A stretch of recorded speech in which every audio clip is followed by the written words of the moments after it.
दोस्तों नमस्कार। मेरा नाम शिवम चतुर्वेदी और आप सब लोग हिंद वॉइस चैनल देख रहे हैं। दोस्तों कल शाम 4 बजे की एक खबर है। तरुण सिसोदिया नाम के एक पत्रकार ने एम्स की बिल्डिंग से कूदकर अपनी जान दे दी, मतलब आत्महत्या कर ली। वो जो पत्रकार हैं उनका नाम तरुण सिसोदिया और दैनिक भास्कर में वो काम करते थे। तो दोस्तों इसके बाद कई सारे सवाल मेरे जहन में आए। बहुत सारे सवाल ऐसे हैं जो बुनियादी हैं और आप सब लोग को जानना समझना बहुत ज़्यादा ज़रूरी है। और कुछ ऐसे बिंदु हैं, कुछ ऐसी जानकारी है जो आप सब लोग के सामने आज मैं रखूँगा, जिसे आप लोग जानकर ये सारी चीज़ें समझ पाएंगे कि ये जो दौर चल रहा है एक पत्रकारिता का, जिसमें कोई भी जीवित नहीं है। ऐसे बहुत कम लोग मिलेंगे आपको जो कि जीवित मिलेंगे, और जो एक समय के दौर चल रहा है जिसमें भारतीय मीडिया खुद अपनी आत्महत्या की कथा लिख रही है। तो आने वाले समय में इस मीडिया के लिए रोने वाला कौन होगा, ये सारी चीज़ समझने के लिए आज आप सब लोग तैयार रहिए। और वीडियो थोड़ा सा लंबा ज़रूर हो जाएगा, लेकिन बहुत ही महत्वपूर्ण वीडियो है। आप सब लोग बिल्कुल अंत तक देखिए। तो दोस्तों मैं आपको बता दूं कि तरुण सिसोदिया ने आत्महत्या किया, और ये जो खबर थी ये मेन स्ट्रीम मीडिया को तो छोड़िए और जो बिकाऊ अखबार हैं उनकी बात भी छोड़िए, लेकिन जिस अखबार में वो काम करते थे दैनिक भास्कर, उस अखबार ने भी इस खबर को नहीं छापा। क्यों नहीं छापा, ये बहुत ही जाहिर सी बात है। इसमें कोई रॉकेट साइंस वाली बात नहीं है, कोई बहुत बड़ी इसमें दिमाग लगाने वाली बात नहीं है। सीधी सीधी बात है कि उसको कहीं ना कहीं इस बात का शक था, इस बात की आशंका थी कि अगर वो इस खबर को छापेगा तो कहीं ना कहीं जो उसके आका हैं, सरकार में बैठे कुछ गुर्दे हैं, वो कहीं ना कहीं नाराज़ ना हो जाएं। ये सीधी सीधी बात है। और जो पत्रकारिता का दौर मोदी सरकार के आने के बाद जो जर्जर होना शुरू हुआ, उसकी जो फ़हरिस्त बनती है, उस फ़हरिस्त को थोड़ा सा आप लोग समझ लीजिए, फिर मैं थोड़ा सा आगे और बात करूँगा। तो ये लगभग 262 सैटेलाइट एडिशन जो बनते थे पहले भारत के अंदर, वो सारे बंद हो गए। उसमें हिंदू अखबार के भी एडिशन हैं और टेलीग्राफ जैसे नामचीन अखबार के भी एडिशन हैं। ये सारी चीज़ें वो बंद हो गए।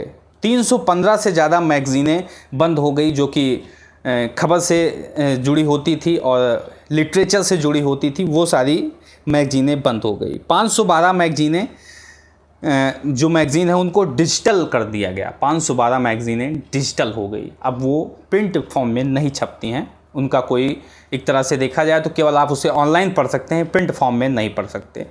तो ये जो पत्रकारिता का दौर शुरू हुआ, जिसमें कुछ गिने चुने गुर्दे जो होंगे, बस उनको मान सम्मान मिलेगा, उनको पैसा कमाने का अवसर मिलेगा, और जो सरकार के नक्शे कदम पे नहीं चलेगा उसको एक तरह से धुतकार कर बाहर कर दिया जाएगा।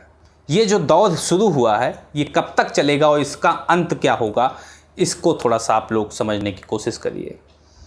कि जो ये आज के समय के पत्रकार हैं, ये पत्रकार अगर इनकी कहीं कोई पीट कर इनकी हत्या कर देता है, कोई इनको पीट देता है, तो क्या इनके ऊपर रोने वाला कोई समाज होगा कि नहीं होगा, ये बहुत बड़ा प्रश्न चिन्ह है। मेरा तो मानना दोस्तों है कि जो भी मेन स्ट्रीम के आजकल नामचीन पत्रकार हैं, शायद इन पर रोने वाला भी कोई ना हो। और जो स्थिति इस समय चल रही है, इस स्थिति को देखते हुए आप सब लोग को पता होगा कि पिछले सालों में कई सारे पत्रकारों का डिटेंशन हुआ, उनको जेलों में डाला गया। कोई बोलने वाला नहीं था, सब खामोश थे। कोई पत्रकार की कोई ऐसी लॉबी नहीं आई जो कि उनके सपोर्ट में आई हो। पिछले साल गौरी लंकेश की गोली मारकर हत्या कर दी जाती है, लेकिन बोलने वाला पत्रकार एक दो होते हैं, एक दो लोग आवाज़ उठाते हैं उसके खिलाफ, और इसमें भी मीडिया दो धड़ों में बढ़ जाती है। एक सपोर्ट में रहती है, एक ट्विटर पे उनको गालियां देती है, मरने के बाद गौरी लंकेश को गंदी गंदी गालियां दी जाती है, एक मीडिया उनके साथ खड़ा होता है। तो ये जो दौर चल रहा है पत्रकारिता का, ये कहीं ना कहीं बहुत ही घातक है।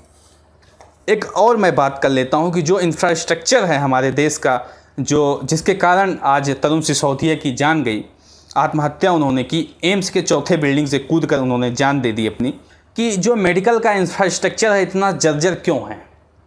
इस पर जो पत्रकारों की एक भूमिका होनी चाहिए थी, वो भूमिका क्या पत्रकारों ने अदा की कि नहीं की। मेरा मानना है दोस्तों कहीं ना कहीं पत्रकारों ने अपनी भूमिका अदा नहीं की। जो सवाल सरकार से पूछा जाना चाहिए था, पूरे इंफ्रास्ट्रक्चर को लेकर, मेडिकल सेक्टर को लेकर वो सवाल कभी पत्रकारों ने सरकार से पूछा ही नहीं पिछले 6 से 7 सालों में।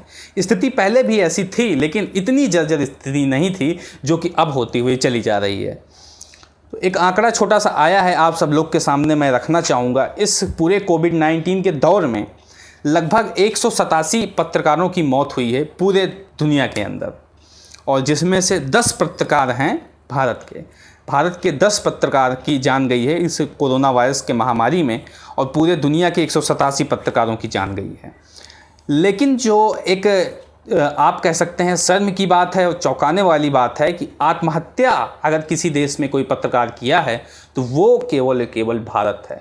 भारत के अलावा किसी भी देश में पत्रकारों ने आत्महत्या नहीं की। ये चीज़ आप समझ लीजिए। तो इतनी जर्जर स्थिति क्यों है? एक डॉक्टर एक और हैं, मैं बता दूं, एक पत्रकार और हैं, 8 जून को उनकी खबर आई थी, मनोज नाम है उनका, तेलुगु टीवी के लिए काम करते थे। उन्होंने एक मैसेज लिया था, वो भी कोरोना पॉजिटिव पाए गए थे। उनका एक मैसेज आया था कि ICU is not good, please go to private hospitals, मुझे प्राइवेट हॉस्पिटल में ले चलो। ये सारे उनको एक मैसेज आया था। तो मतलब कहीं ना कहीं जो स्थिति आज के समय पे मेडिकल सेक्टर की बनी हुई है, उसकी एक वजह मैं पत्रकारों को भी मानता हूँ, क्योंकि ये जो सवाल, बुनियादी सवाल उठाने जाने चाहिए थे पत्रकारों द्वारा, वो कहीं ना कहीं पत्रकारों द्वारा सवाल नहीं उठाए गए, और उसी का परिणाम आज के समय पे ये निकल रहा है कि स्थिति बद से बदतर होती हुई चली जा रही है, और जो एक इंफ्रास्ट्रक्चर देखा जाएगा वो सब जर्जर होता हुआ चला जा रहा है।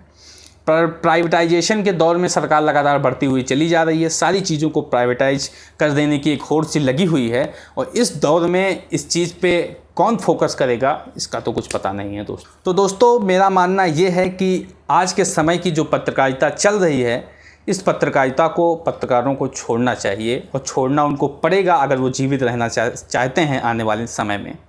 अगर वो ऐसा नहीं करते हैं तो एक समय वो आएगा जब पत्रकारों की कहीं पे पीट के हत्या कर दी जाएगी, वो खुदकुशी कर लेंगे, लेकिन कोई सवाल नहीं पूछेगा, कोई आवाज़ नहीं उठाएगा। दोस्तों आपको ये वीडियो कैसा लगा, इसको कमेंट बॉक्स में बताएं। साथ ही साथ वीडियो को लाइक करें, चैनल को सब्सक्राइब करें। मिलते हैं इसी तरह किसी और वीडियो के साथ, तब तक के लिए नमस्कार।